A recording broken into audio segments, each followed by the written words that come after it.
number 1. Item number 1.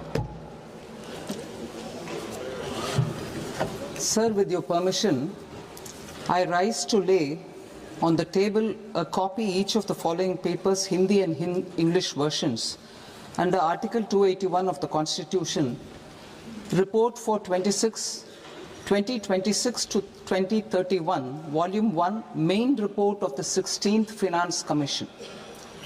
2. Report for 2026-2031, Volume 2, Annexures of the 16th Finance Commission. Number 3, explanatory memorandum as to the action taken on the recommendations contained in the above report. Item number 2, माननीय वित्त मंत्री Nirmala Sitharaman ji.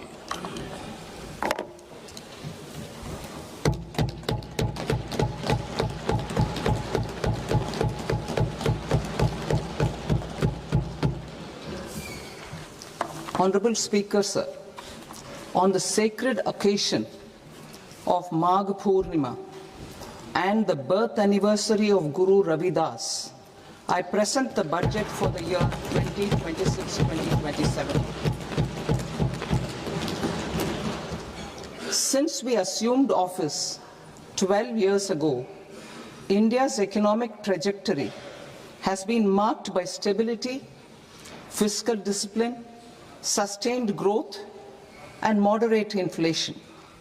This is the result of conscious choices we have made, even in times heightened uncertainty and disruption. Our government, led by Honorable Prime Minister Modi, has decisively and consistently chosen action over ambivalence, reform over rhetoric, and people over populism. We have pursued far-reaching structural reforms, fiscal prudence and monetary stability, whilst maintaining a strong thrust on public investment. Keeping Atmanirbharta as a lodestar, we have built domestic manufacturing capacity, energy security, and reduced critical import dependencies. Simultaneously, we have ensured that citizens benefit from every action of the government, undertaking reforms to support employment generation, agricultural productivity, household purchasing power, and universal services to people. These measures have delivered a high growth rate of around 7% and helped us make substantial strides in poverty reduction and improvement in the lives of our people.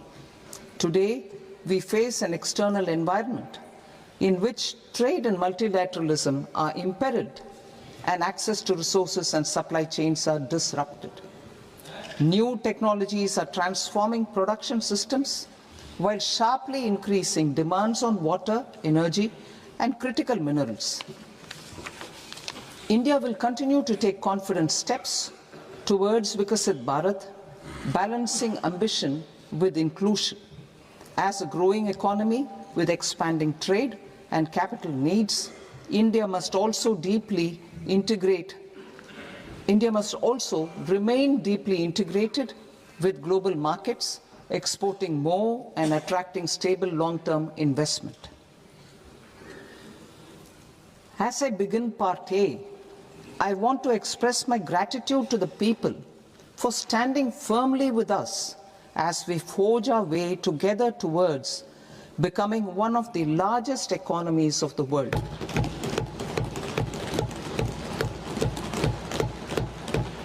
Our aim is to transform aspiration into achievement and potential into performance as we ensure that the dividends of growth reach every farmer, the scheduled caste, the scheduled tribes, the nomads, the youth, the poor, and the women.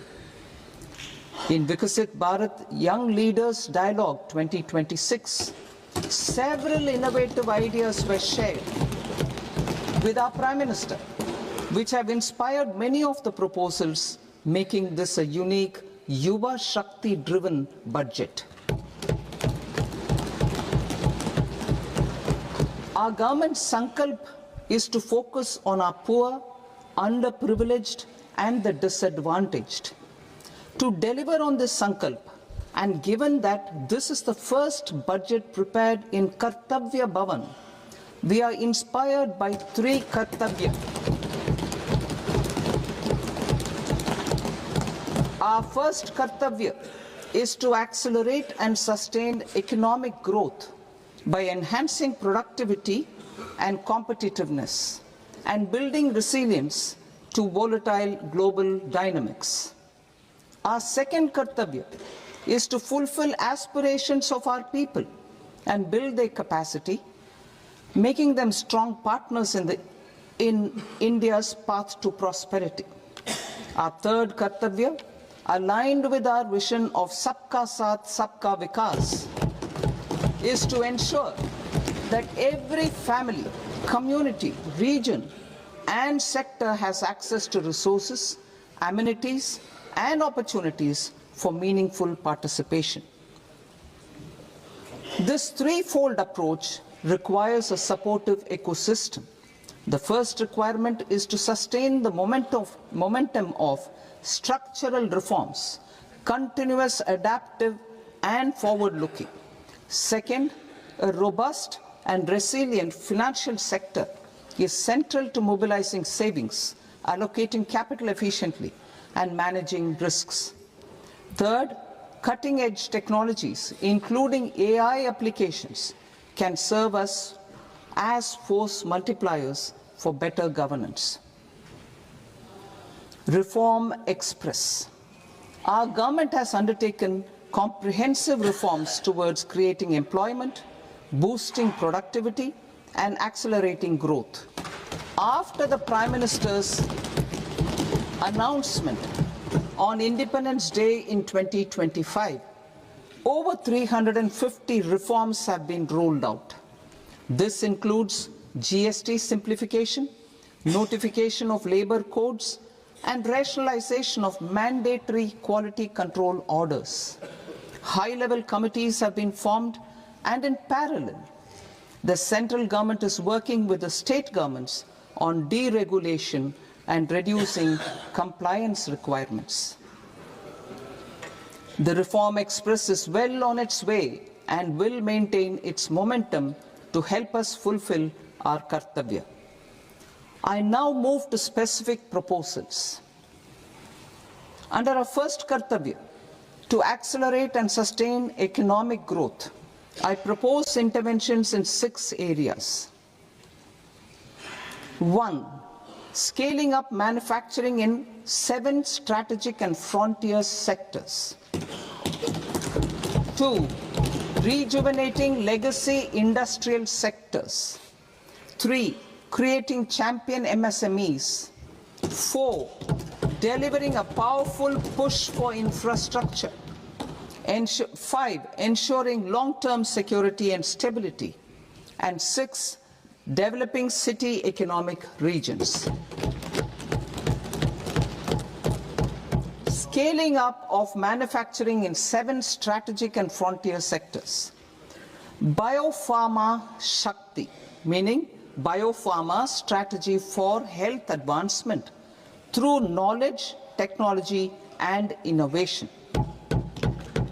India's disease burden is observed to be shifting towards non-communicable diseases like diabetes, cancer, and autoimmune disorders. Biologic medicines are key to longevity and quality of life at affordable costs. To develop India as a global biopharma manufacturing hub,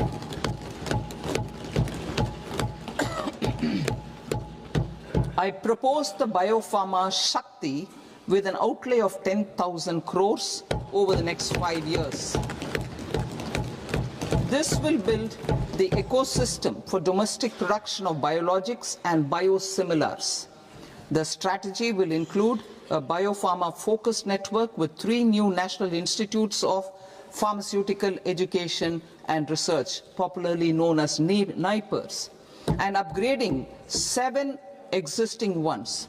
It will also create a network of 1,000 accredited India clinical trials sites We propose to strengthen the Central Drug Standard Control Organization to meet global standards and approve timeframes through and approval timeframes through a dedicated scientific review cadre and specialists. India's Semiconductor Mission 1.0 expanded India's semiconductor sector capabilities. Building on this, we will launch ISM 2.0 to produce equipment and materials, design full-stack Indian IP, and fortify supply chains. We will also focus on industry-led research and training centers to develop technology and skilled workforce. The Electronics Components Manufacturing Scheme, launched in April 2025 with an outlay of 22,919 crores, already has investment commitments at double the targets. We propose to increase the outlay to 40,000 crores to capitalize on this momentum.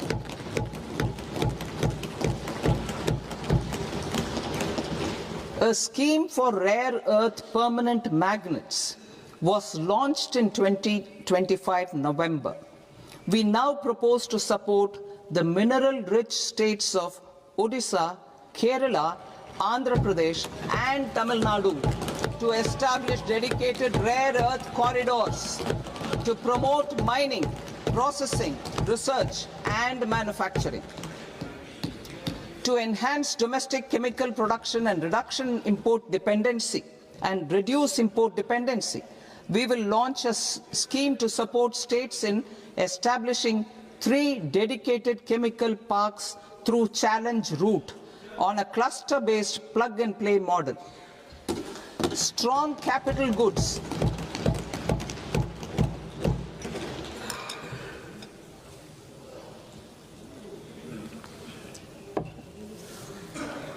Strong capital goods capability is a determinant of productivity and quality across different sectors. Towards building this capacity, I propose the following. High-tech tool rooms will be established by central public sector enterprises at 2 locations as digitally enabled automated service bureaus that locally design, test and manufacture high-precision components at scale and at lower cost. 2. A scheme for enhancement of construction and infrastructure equipments will be introduced to strengthen domestic manufacturing of high value and technologically advanced CIE. This can range from lifts in a multi-storied apartment or firefighting equipment in multiplexes, large or small, and to tunnel boring equipments for building metros and high-altitude roads. I also propose a scheme for container manufacturing to create a globally competitive container manufacturing ecosystem with a budgetary allocation of 10,000 crores over a 5-year period. For the labor-intensive textile sector, I propose an integrated program with 5 subparts. 1. The National Fiber Scheme for self-reliance in natural fibers, such as silk, wool and jute, man-made fibers, and new age fibers. Textile expansion and employment scheme to modernize traditional clusters with capital support for machinery, technology upgradation, and common testing and certification centers. 3. The National Handloom and Handicraft Program to integrate and strengthen existing schemes and ensure targeted support for weavers and artisans. Tex Eco Initiative to promote globally competitive and sustainable textiles and apparels. Samarth 2.0 to modernize the upgrade the textile skilling ecosystem through collaboration with industry and academic institutions. Further, I propose to set up mega textile parks in challenge mode They can also focus on bringing value addition to technical textiles. I propose to launch the Mahatma Gandhi Gram Swaraj initiative to strengthen khadi, handloom and handicrafts. This will help in global market linkage and branding. It will streamline and support training, skilling, quality of process and production. This will benefit our weavers, village industries, One District, One Product ODOP initiative and also our rural youth. India has the potential to emerge as a global hub for high quality, affordable sports goods. I propose a dedicated initiative for sports goods that will promote manufacturing, research and innovation in equipment design as well as material sciences. Rejuvenation of legacy industrial clusters. I propose to introduce a scheme to revive 200 legacy industrial clusters to improve their cost competitiveness and efficiency through infrastructure and technology upgradation. Creating champion SMEs and supporting micro enterprises. Recognizing MSMEs as a vital engine of growth, I propose a three-pronged approach to help them grow as champions. Equity support. I propose to introduce a dedicated 10,000 crores SME growth fund to create future champions, incentivizing enterprises based on select criteria. I also propose to top up the Self-Reliant India Fund set up in 2021 with 2,000 crores to continue support to micro enterprises and maintain their access to risk capital. Liquidity support. With TREDS, more than 7 lakh crore has been made available to MSMEs. To leverage its full potential, I propose 4 measures. 1.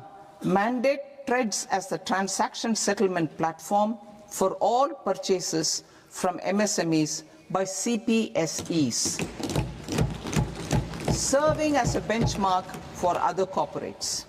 2. Introduce a credit guarantee support mechanism through CGTMSE for invoice discounting on TREDS platform. 3.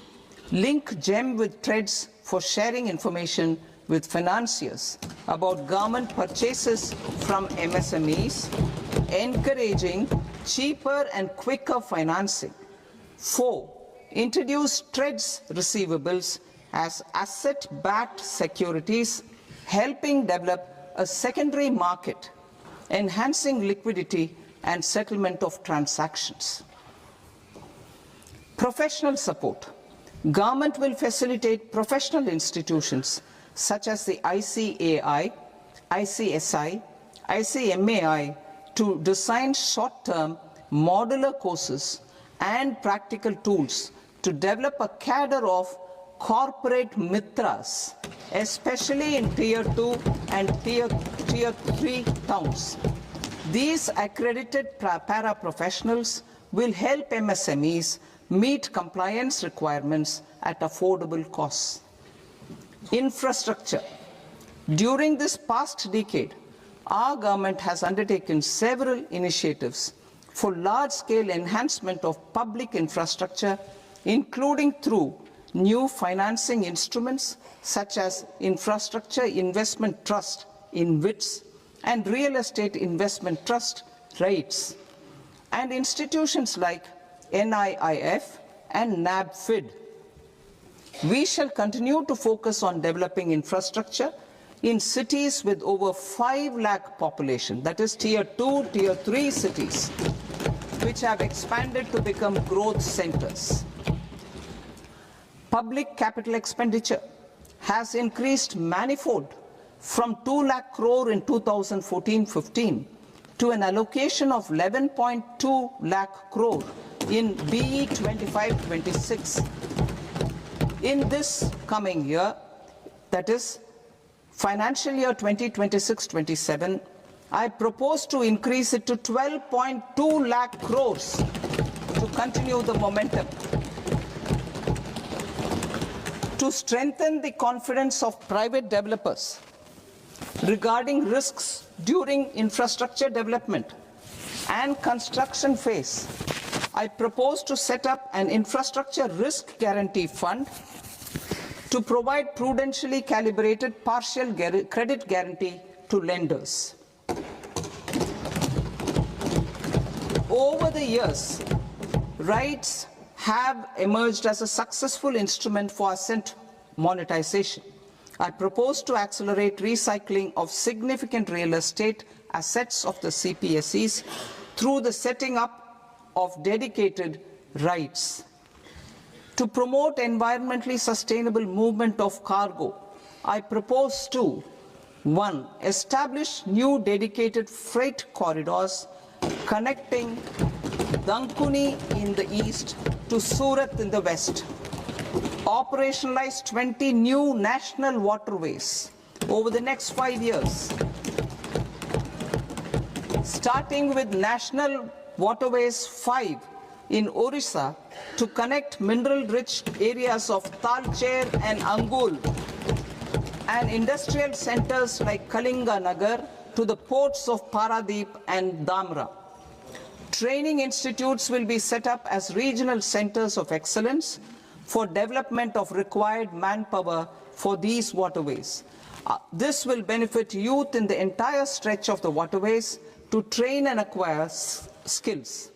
Further, a ship repair ecosystem catering to inland waterways will also be set up at Varanasi and Patna. And C, launch a coastal cargo promotion scheme for incentivizing a modal shift from rail to road to increase the share of inland waterways and coastal shipping from 6% to 12% by 2047. To enhance last mile and remote connectivity and promote tourism, I propose to give incentives to indigenize manufacturing of seaplanes. A seaplane VGF scheme will be also introduced to provide support for operations. Carbon capture, utilization and storage. Aligning with the roadmap launched in December 2025, the carbon capture, utilization and storage technologies at scale will achieve higher readiness and in end-use application across 5 industrial sectors, including power, steel, cement, refineries, and chemicals. An outlay of 20,000 crore is proposed over the next 5 years for this purpose. City economic regions. Cities are India's engines of growth, innovation, and opportunities. We shall now focus on Tier 2, Tier 3 cities, and even temple towns, which need modern infrastructure and basic amenities. This budget aims to further amplify the potential of cities to deliver the economic power of agglomerations by mapping city economic regions based on their specific growth drivers. An allocation of 5,000 crore per CER over 5 years is proposed for implementing their plans through a challenge mode with a reform-cum-result-based financing mechanism. In order to promote environmentally sustainable passenger systems, we will develop 7 high-speed rail corridors between cities as growth connectors, namely Mumbai to Pune, Pune to Hyderabad, Hyderabad to Bengaluru, Hyderabad to Chennai, Chennai to Bengaluru, Delhi to Varanasi, Varanasi to Siliguri.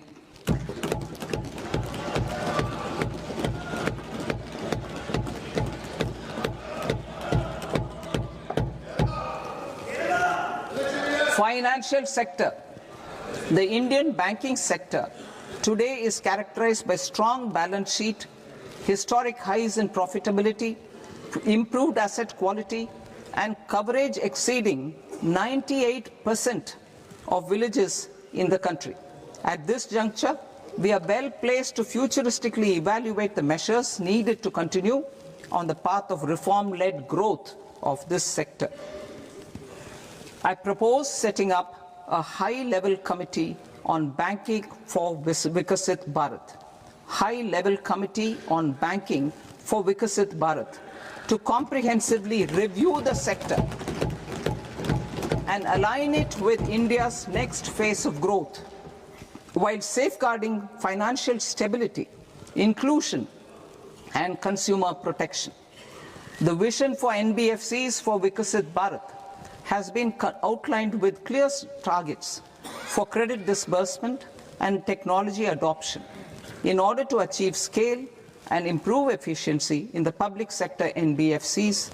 As a first step, it is proposed to restructure the Power Finance Corporation and Rural Electrification Corporation.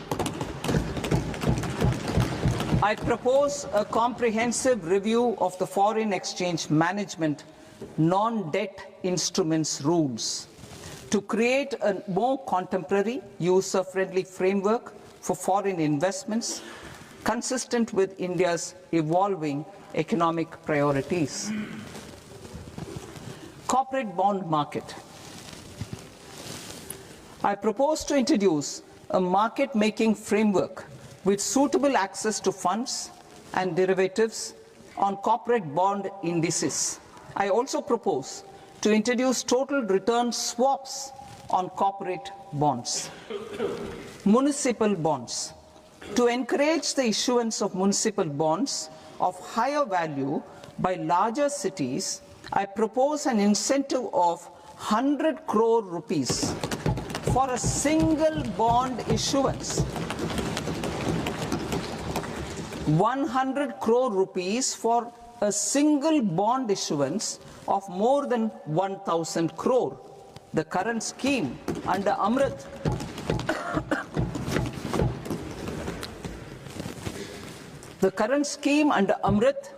which incentivizes issuances up to 200 crores only, will also continue to support smaller and medium towns. That will also continue to support the smaller and medium towns. Ease of doing business. Individual persons resident outside India, PROI, will be permitted to invest in equity instruments of listed Indian companies through the portfolio investment scheme. It is also proposed to increase the investment limit for an individual PROI under the scheme from 5% to 10%, with an overall investment limit for all individual PROIs to 24% from the current 10%. Emerging technologies including AI. 21st century is technology driven. Adoption of technology is for the benefit of all people. Farmers in the field, women in STEM, youth keen to upskill, and Divyangjan to access newer opportunities. The government has taken several steps to support new technologies through AI Mission, National Quantum Mission, Anusandhan National Research Fund, and Research and Development and Innovation Fund. Our second kartavya is to fulfill aspirations and build capacities. Close to 25 crore individuals have come out of multi-dimensional poverty through a decade of our government's sustained and reform-oriented efforts.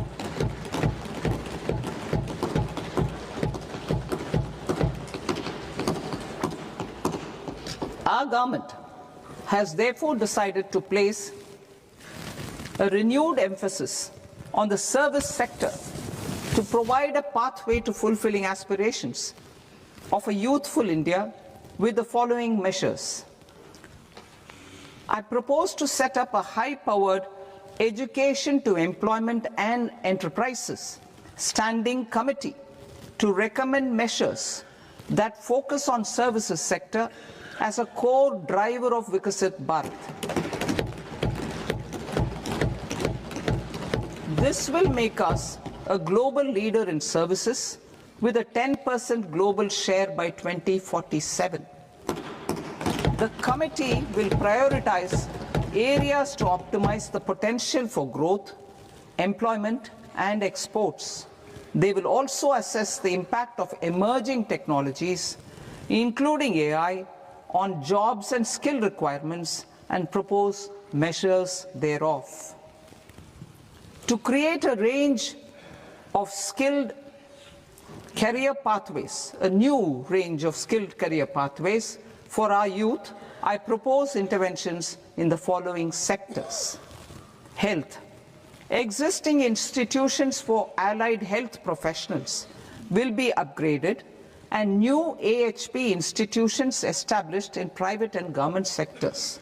This will cover 10 selected disciplines, including optometry, radiology, anesthesia, OT technology, applied psychology and behavioral health, and add 1 lakh AHPs over the next 5 years.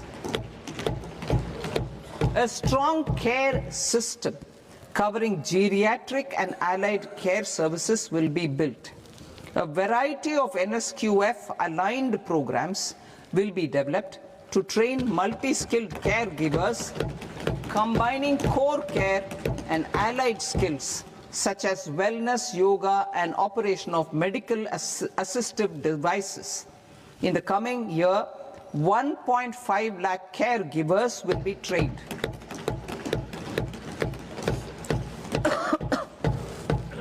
Hubs for medical value tourism.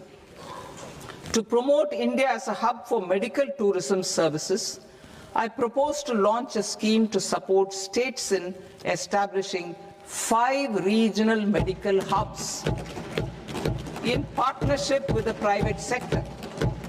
These hubs will serve as integrated healthcare complexes that combine medical, educational, and research facilities. They will have Ayush centers, medical value tourism facilitation centers, and infrastructure for diagnostics, post-care, and rehabilitation. These hubs will provide diverse opportunities, job opportunities for health professionals, including doctors and AHPs. Ancient Indian yoga, already respected in several parts of the world, was given a mass global recognition when Honorable Prime Minister took it to the UN. Post-COVID, Ayurveda gained a similar global acceptance and recognition.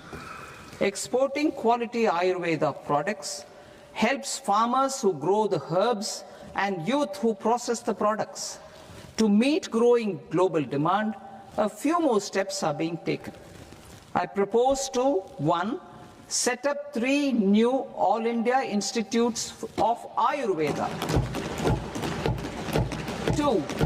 Upgrade Ayush pharmacies and drug testing labs for higher standards of certification ecosystem and make available more skilled personnel. 3.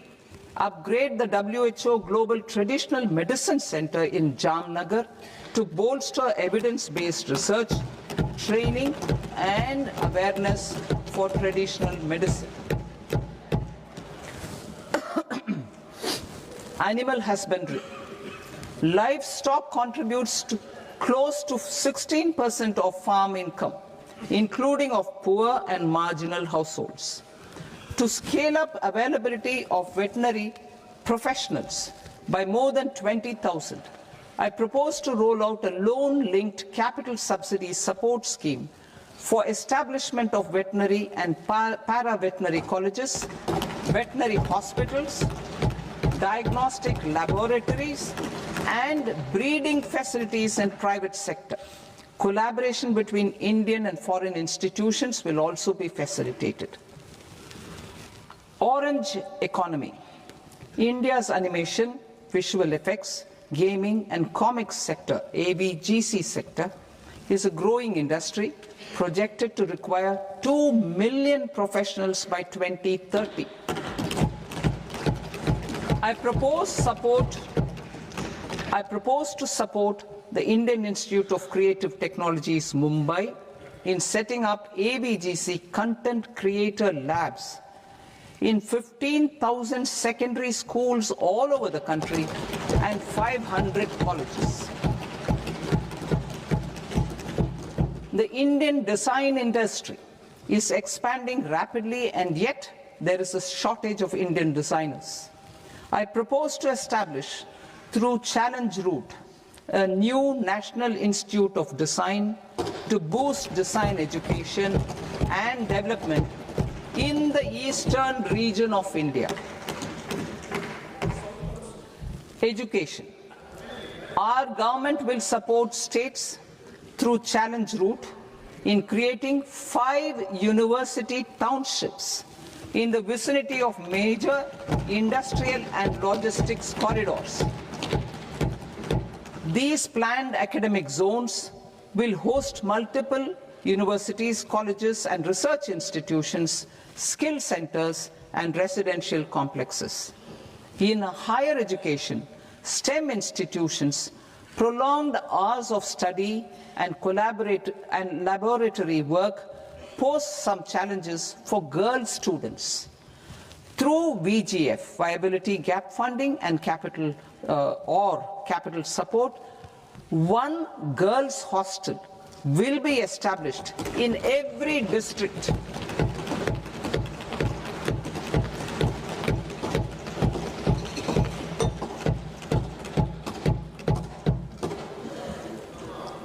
To promote astrophysics and astronomy via immersive experiences, 4 telescope infrastructure facilities will be set up or upgraded. The National Large Solar Telescope, the National Large Optical Infrared Telescope, the Himalayan Chandra Telescope, and the Cosmos 2 Planetarium.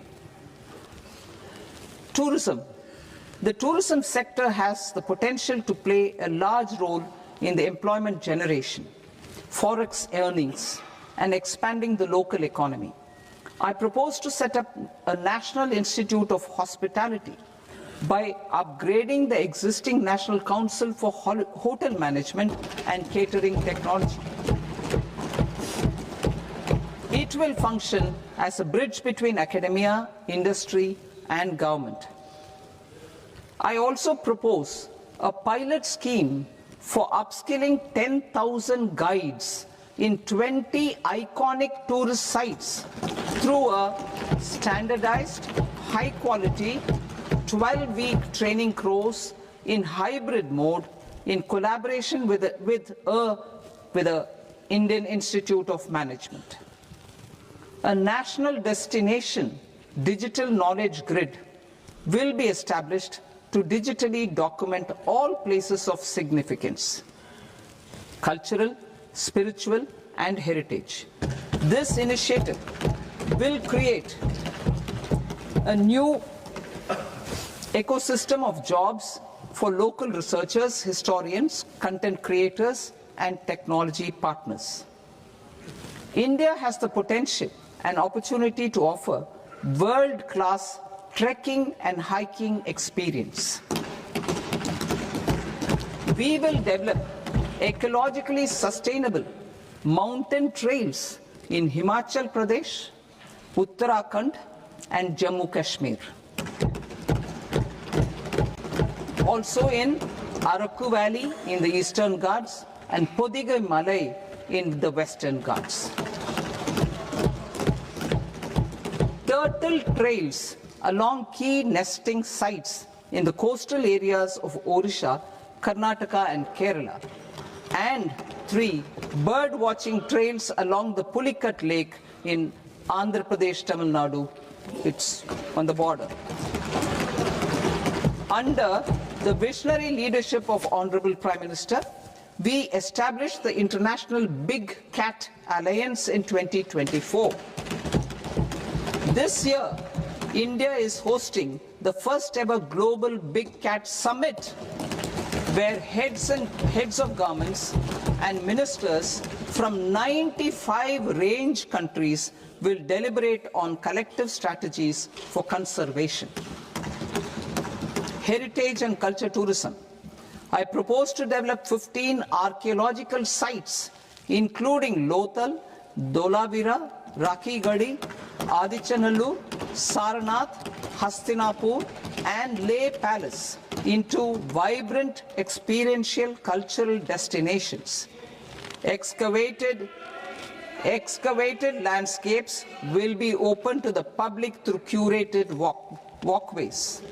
Immersive storytelling skills and technologies will be introduced to help conservation labs, interpretation centers, and guides. The sports sector provides multiple means of employment, skilling, and job opportunities.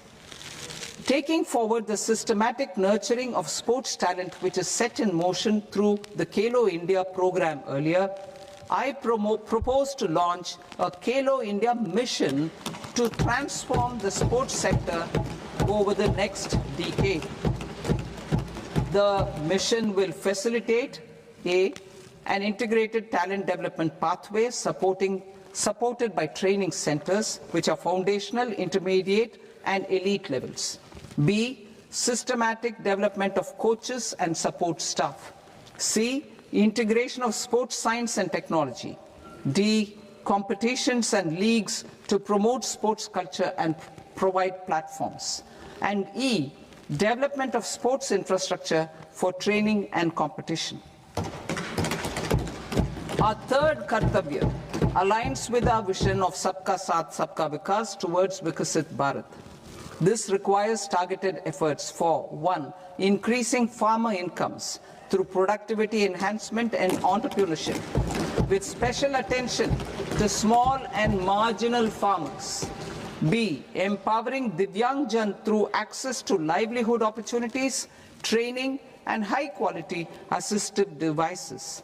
C. Empowering the vulnerable to access mental health and trauma care. D. Focus on the Purvodaya states and the Northeast region to accelerate development and employment opportunities. Fisheries. We will undertake initiatives for integrated development of 500 reservoirs and Amrit Sarovars. 2. Strengthen the fisheries value chain in coastal areas and enable market linkages involving startups and women-led groups together with fish farmer producer organizations. Animal husbandry. To provide quality employment opportunities in rural and peri-urban areas, we will support the animal husbandry sector in entrepreneurship development through A. A credit-linked subsidy program. B. Scaling up and modernization of livestock enterprises. C. Enhanced creation of livestock, dairy, and poultry. Enhanced creation of livestock, dairy, and poultry-focused integrated value chains. And D. Encourage creation of livestock farmer-producer organizations. High-value agriculture. To diversify farm outputs, increase productivity, enhance farmers' incomes, and create new employment opportunities, we will support high-value crops such as coconut, sandalwood, cocoa, cashew in the coastal areas, agar trees in northeast, and nuts such as almonds, walnuts, and pine nuts in our hilly regions. These, all of them, will be supported. India is the world's largest producer of coconuts. About 30 million people, including nearly 10 million farmers, depend on coconuts for their livelihood. To further enhance competitiveness in coconut production, I propose a coconut promotion scheme to increase production and enhance productivity through various interventions, including replacing and non-productive trees with new saplings or plants or varieties in major coconut growing states. A dedicated program is proposed for Indian cashew and cocoa to make India self-reliant in raw cashew and coconut production and processing, enhance export competitiveness, and transform Indian cashew and Indian cocoa into premium global brands by 2030. Sandalwood. Sandalwood is closely linked to India's social and cultural heritage.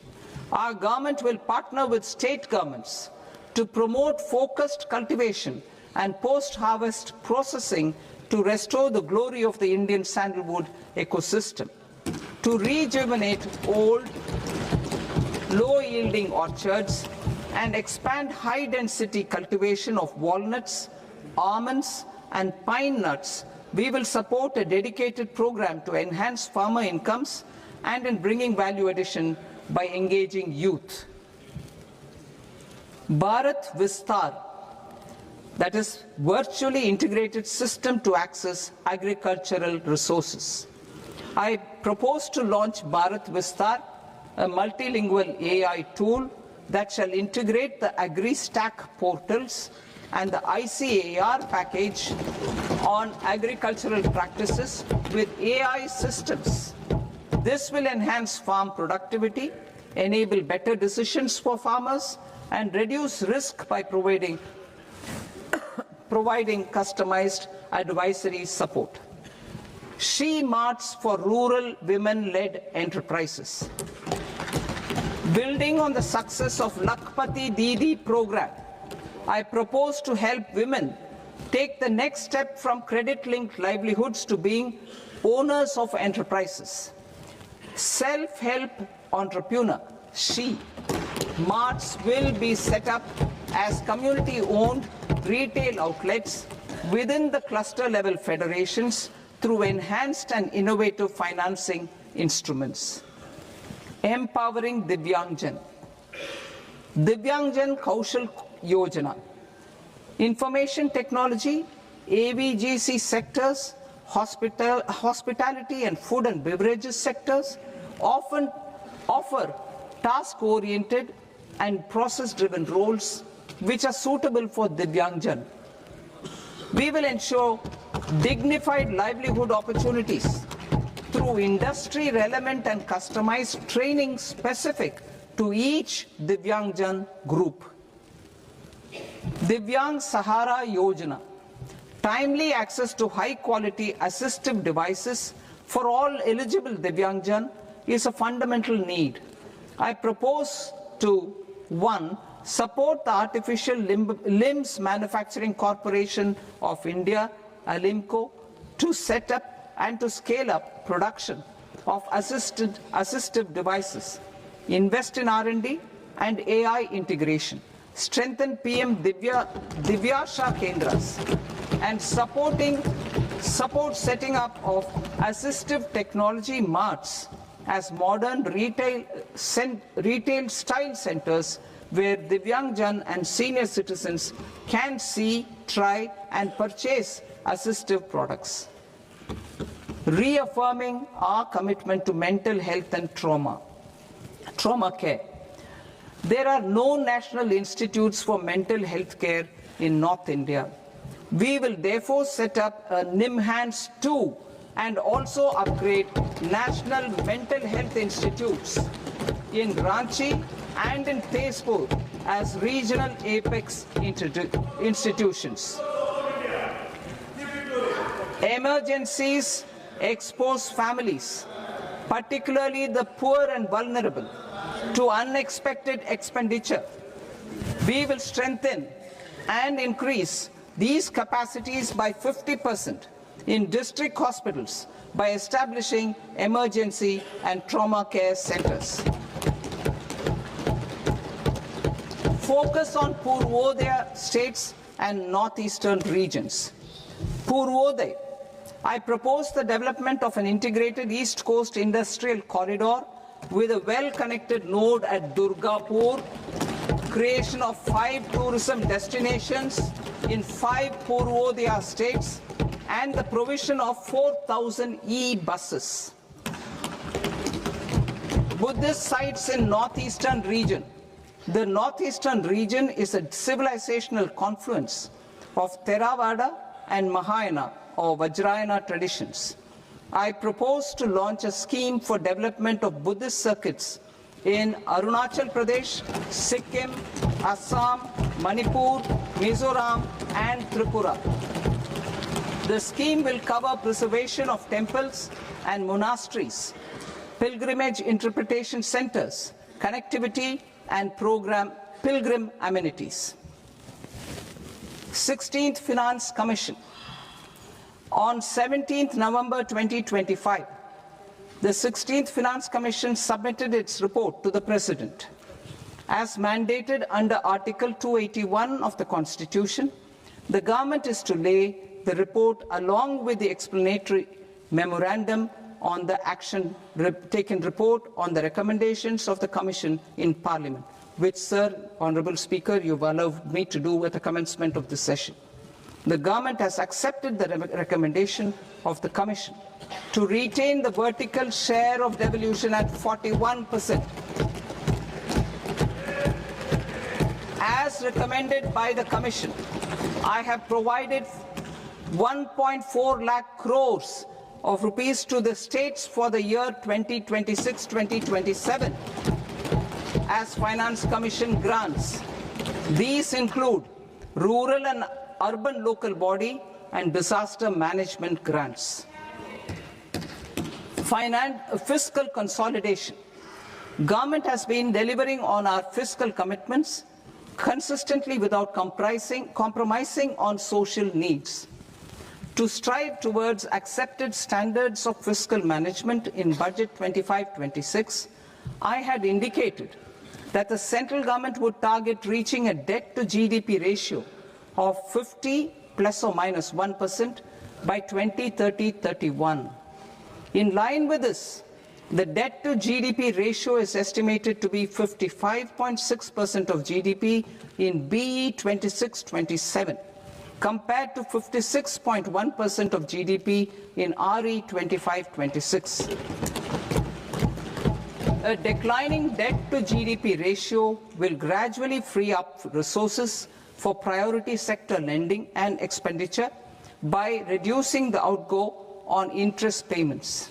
One of the main operational instruments for debt targeting is the fiscal deficit. I am happy to inform this august House that I fulfilled my commitment made in 2021-2022 to reduce fiscal deficit below 4.5% of GDP by 25-26. In RE 25-26, the fiscal deficit has been estimated at par with BE of 2025-26 at 4.4% of GDP. In line with the new fiscal prudence path of debt consolidation, the fiscal deficit in BE 26-27 is estimated to be 4.3% of the GDP.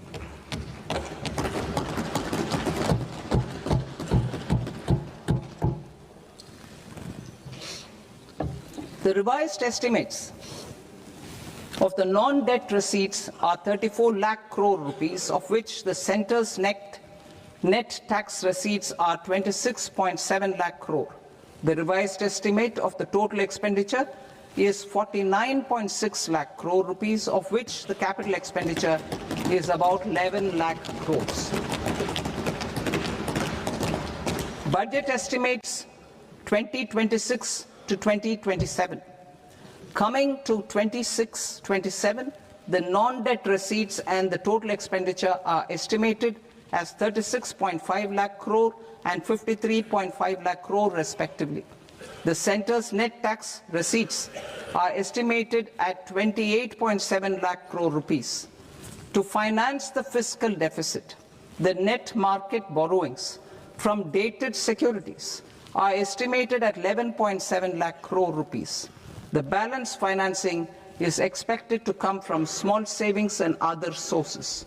The gross market borrowings are estimated at 17.2 lakh crore rupees. I'll now move to Part B. Part B, direct taxes.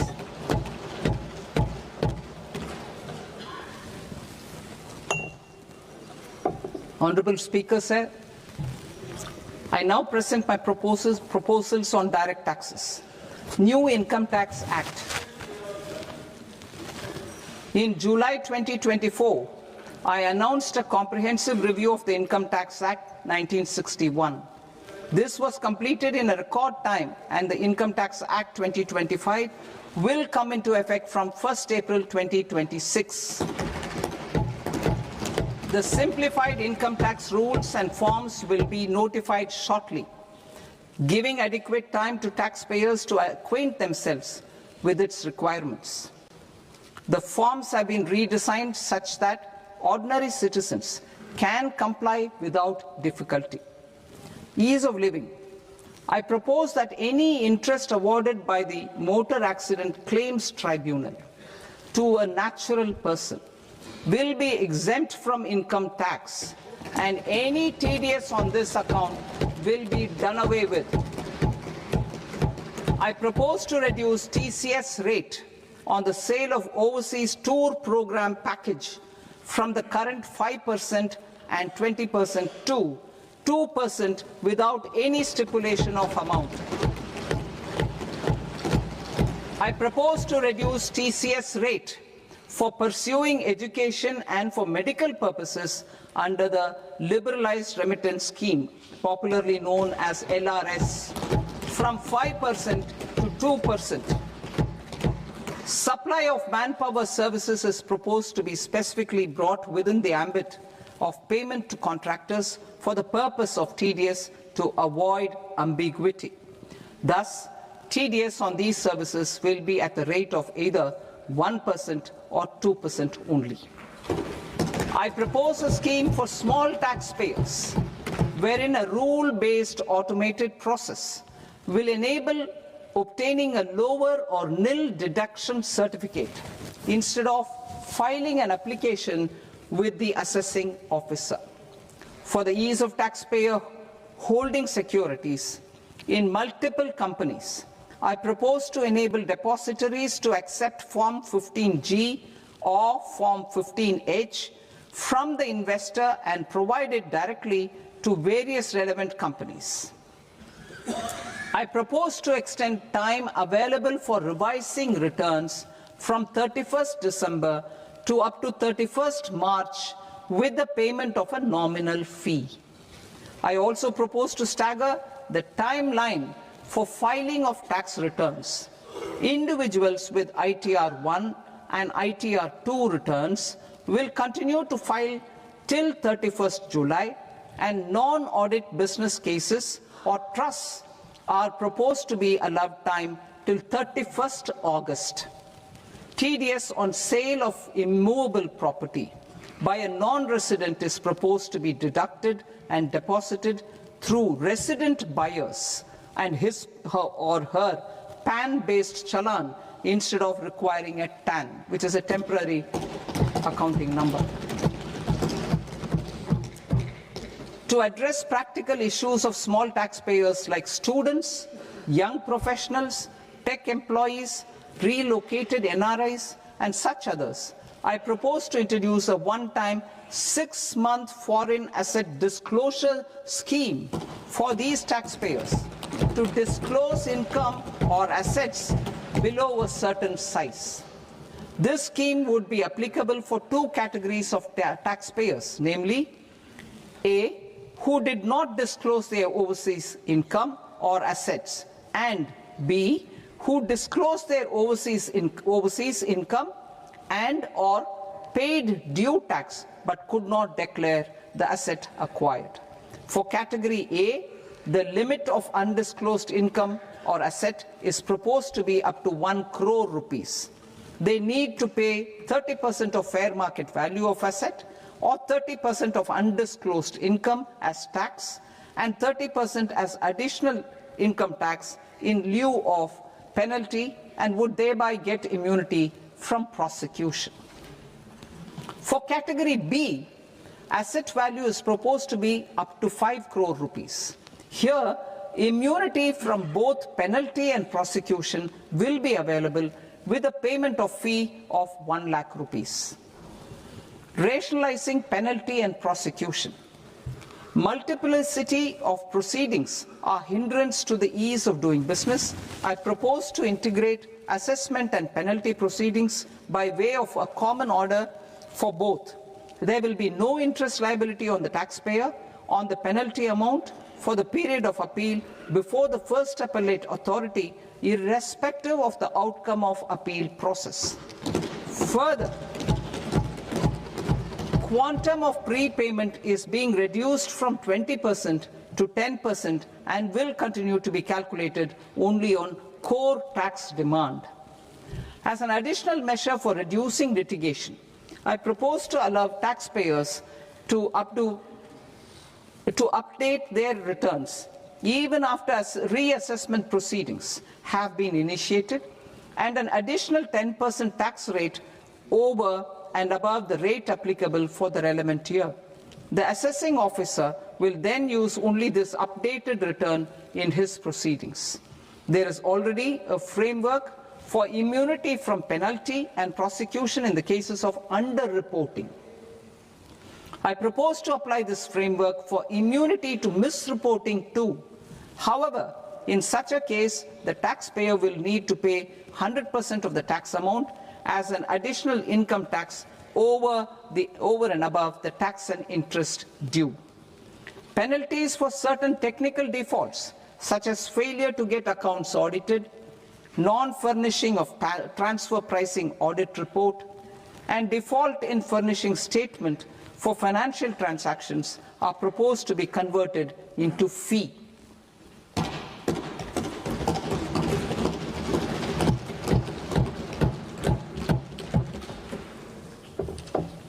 I propose to rationalize prosecution framework under Income Tax Act while maintaining a careful balance for deterrence in some serious offence. Non-production of books of account and documents and requirement of TDS payment where payment is made in kind are being decriminalized. Further, minor offences will attract fine only. The remaining prosecutions will be graded commensurate with the quantum of offence. They will entail only simple imprisonment with maximum imprisonment reduced to 2 years and power to courts to convert even those into fines. There is no penalty. There is no penalty presently for non-disclosure of non-immovable foreign assets with aggregate value less than 20 lakh rupees.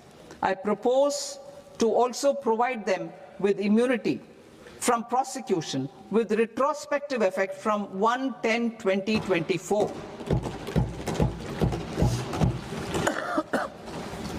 Cooperatives. Deduction is already allowed to a primary cooperative society engaged in supplying milk, oilseeds, fruits or vegetables raised or grown by its members. I propose to extend this deduction to also include supply of cattle feed and cotton seed produced by its members. I propose to allow inter-cooperative society dividend income as deduction under the new tax regime to the extent it is further distributed to its members. I further propose to allow exemption for a period of 3 years to dividend income received by a notified national cooperative federation on their investments made in companies up to 31/1/2026. This exemption would be allowed only for dividends further distributed to its member cooperatives. Supporting IT sector as India's growth engine. India is a global leader in software development services, IT-enabled services, knowledge process outsourcing services, and contract R&D services relating to software development. These businesses and their segments are quite interconnected with each other. All these services are proposed to be clubbed under a single category of information technology services with a common safe harbor margin of 15.5% applicable to all. The threshold for availing safe harbor for IT services is being enhanced substantially from 300 crore rupees to 2,000 crore rupees. Safe harbor for IT services shall be approved by an automated rule-driven process without any need for tax officer to examine and accept the application. Once applied by an IT services company, the same safe harbor can be continued for a period of 5 years at a stretch at its choice. For IT services companies who want to conclude advanced pricing agreement, APA, I propose to fast-track unilateral APA process for IT services and endeavor to conclude it within a period of 2 years. The period of 2 years can be extended by a further period of 6 months on taxpayers' request. I propose to extend the facility of modified returns available to the entity entering APA to its associated entities also.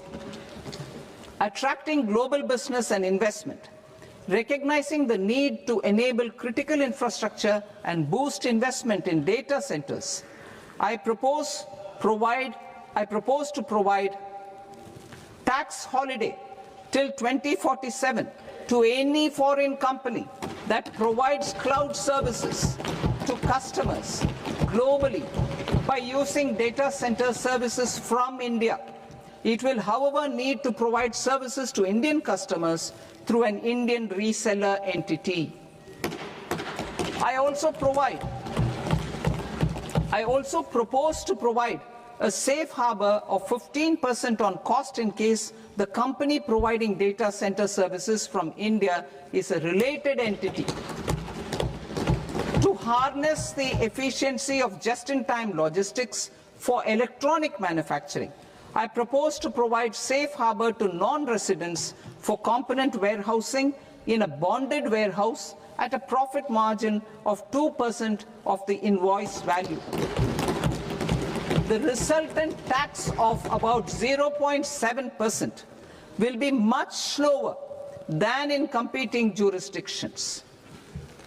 To provide fillip to toll manufacturing in India, I propose to provide exemption from income tax for 5 years to any non-resident who provides capital goods, equipment, or tooling to any toll manufacturer in a bonded zone. To encourage vast pool of global talent to work in India for a longer period of time, I propose to provide exemption to global, non-India sourced income of a non-resident expert for a stay period of 5 years under notified schemes. I propose to provide exemption from minimum alternate tax, the MAT, to all non-residents who pay tax on presumptive basis. Tax administration. I propose to constitute a joint committee of Ministry of Corporate Affairs and Central Board of Direct Taxes for incorporating the requirements of income computation and disclosure standards, the ICDS, in the Indian Accounting Standards Ind AS itself. Separate accounting requirement based on ICDS will be done away with from the tax year 27-28. To support Prime Minister Modi's vision of homegrown accounting and advisory firms to become global leaders, I propose to rationalize the definition of accountant for the purposes of safe harbor rules. Other tax proposals. Change in taxation of buyback was brought in to address the improper use of buyback route by promoters. In the interest of minority shareholders, I propose to tax buyback for all types of shareholders as capital gains. However, to disincentivize misuse of tax arbitrage, promoters will pay an additional buyback tax. This will make effective tax 22% for corporate promoters. For non-corporate promoters, the effective tax will be 30%. TCS rate for sellers of specific goods, namely alcoholic liquor, scrap and minerals, will be rationalized to 2%, and that on tendu leaves will be reduced from 5% to 2%. I propose to raise the STT on futures to 0.05% from the present 0.02%. STT on options premium and exercise of options are both proposed to be raised to 0.15% from the present rate of 0.1% and 0.125% respectively. We reformed the taxation landscape for corporates in 2019 by providing them a simplified regime with lower tax rate so that they could productively focus on business rather than on claim of deductions and exemptions. To encourage companies to shift to the new regime, set-off of brought forward MAT credit, minimum alternate tax credit, is proposed to be allowed to companies only in the new regime. Set-off using available MAT credit is proposed to be allowed to an extent of 1/4 of the tax liability in the new regime. MAT is proposed to be made final tax, so there will be no further credit accumulation from 1st April 2026. In line with this change, the rate of final tax is being reduced to 14% from the current MAT rate of 15%. The brought forward MAT credit of taxpayers accumulated till 30th March 2026 will continue to be available to them for set-off as above. Indirect taxes. I shall now take up proposals related to indirect taxes. My proposals for customs and central excise aim to further simplify the tariff structure, support domestic manufacturing, promote export competitiveness, and correct inversion in duty. To continue weeding out long continuing customs duty exemptions, I propose to remove certain exemptions on items which are being manufactured in India or where the imports are negligible. Similarly, to further simplify the process of ascertaining the rate of duty applicable on a particular item, I propose to incorporate certain effective rates in various customs notifications to the tariff schedule itself. I shall now take up sector-specific proposals. Promotion of exports of marine, leather, and textile products. I propose to increase the limit for duty-free imports of specified inputs used for processing seafoods for export from the current 1% to 3% of FOB value of the previous year's export turnover. I also propose to allow duty-free imports of specified inputs, which is currently available for exports of leather or synthetic footwear, to exports of shoe uppers as well. I propose to extend the time period for export of final product from the existing 6 months to 1 year for exporters of leather or textile garments, leather or synthetic footwear, and other leather products. Energy transition and security. I propose to extend the basic customs duty exemption given to capital goods used for manufacturing lithium-ion cells for batteries to those used for manufacturing lithium-ion cells for battery energy storage systems also. I propose to exempt basic customs duty on import of sodium antimonate for use in manufacture of solar glass. Nuclear power. I propose to extend the existing basic customs duty exemption on imports of goods required for nuclear power projects till the year 2035 and expand it for all nuclear plants irrespective of their capacity. Critical minerals. It is proposed to provide basic customs duty exemption to the import of capital goods required for the processing of critical minerals in India. Biogas blended CNG. I propose to exclude the entire value of biogas while calculating the central excise duty payable on biogas blended CNG. Civil and defense aviation. I propose to exempt basic customs duty on components and parts required for the manufacture of civilian training and other aircrafts. It is proposed to exempt basic customs duty on raw materials imported for the manufacture of parts of aircraft to be used in maintenance, repair, or overall requirements by units in the defense sector. Electronics.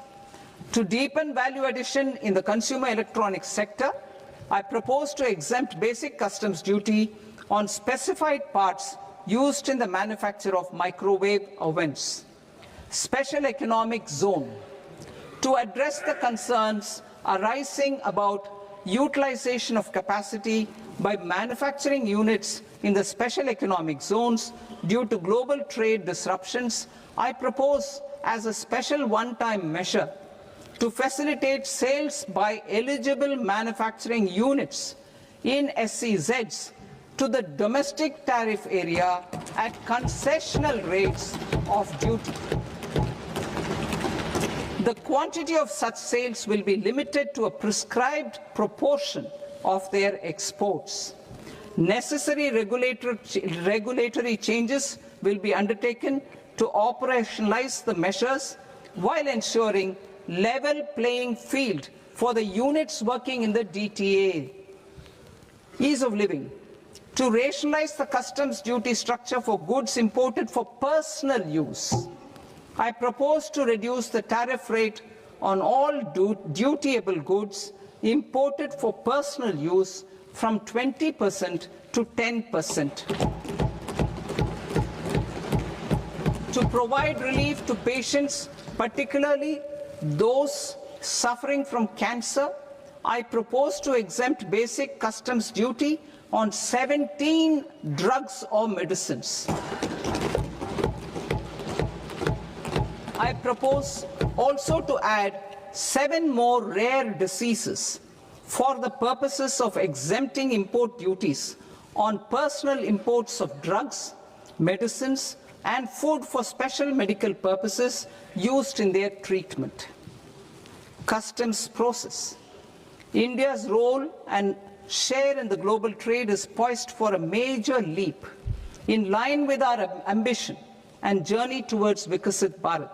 In this regard, I propose many measures for custom processes to have minimal intervention for smoother and faster movement of goods and greater certainty to the trade. Trust-based systems. I propose to enhance duty deferral period for Tier 2 and Tier 3 authorized economic operators, known as AEOs, from 15 days to 30 days.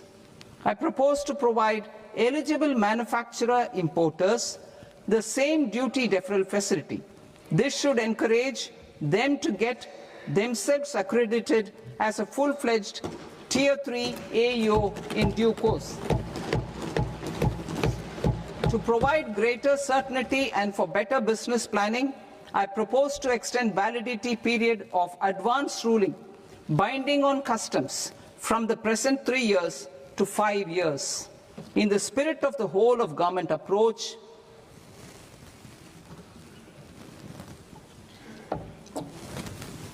Government agencies will be encouraged to leverage AEO accreditation for preferential treatment in clearing their cargo.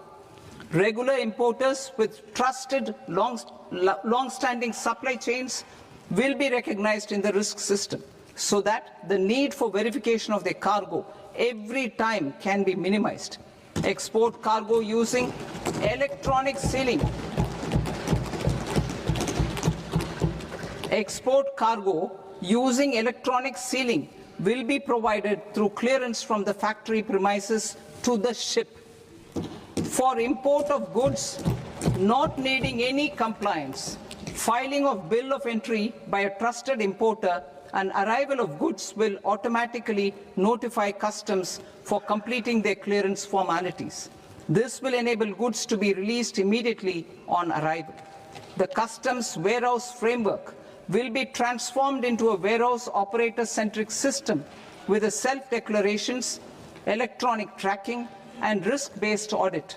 These reforms will move away from the current system of officer-dependent approvals and reduce transaction delays and compliance costs. Ease of doing business. Approvals required for cargo clearance from various government agencies will be seamlessly processed through a single and interconnected digital window by the end of the financial year. Processes involved in clearance of food, drugs, plant, and animal and wildlife products, accounting for about 70% of interdicted cargo, will be operationalized on this system by April 2026 itself. For goods not having any compliance requirement, clearance will be done by customs immediately after online registration is completed by the importer, subject to the payment of duty. Customs integrated system will be rolled out in 2 years as a single integrated and scalable platform for all customs processes. Utilization of non-intrusive scanning with advanced imaging and AI technology for risk assessment will be expanded in a phased manner with the objective to scan every container across all the major ports. New export opportunities to support Indian fishermen to fully harness the economic value of marine resources beyond our territorial waters. The following measures will be taken. A. Fish catch by an Indian fishing vessel in exclusive economic zone or on the high seas will be made free of duty. Landing of such fish on foreign port will be treated as export of goods. Safeguards will be put in place to prevent misuse during fish catch, transit, or transshipment. To support aspirations of India's small businesses, artisans, and startups to access global markets through e-commerce, I am pleased to announce complete removal of the current value cap of 10 lakh rupees per consignment on courier exports. In addition, handling of rejected and returned consignments will be improved with effective use of technology for identifying such consignments. I propose to revise provisions governing baggage clearance during international travel to address genuine concerns of passengers. The revised rules will enhance duty-free allowances in line with the present-day travel realities and provide clarity in temporary carriage of goods brought in or taken out. There are honest taxpayers who are willing to settle disputes by paying all their dues, but they get deterred due to negative connotation associated with penalty. They will now be able to close cases by paying an additional amount in lieu of penalty. Honorable Speaker, sir, with this, I commend the budget to this august House. Jai Hind.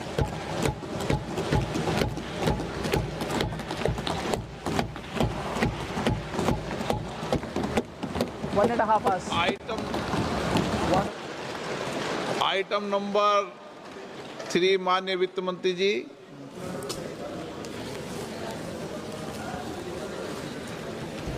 Item number 2, sir. 3। 3.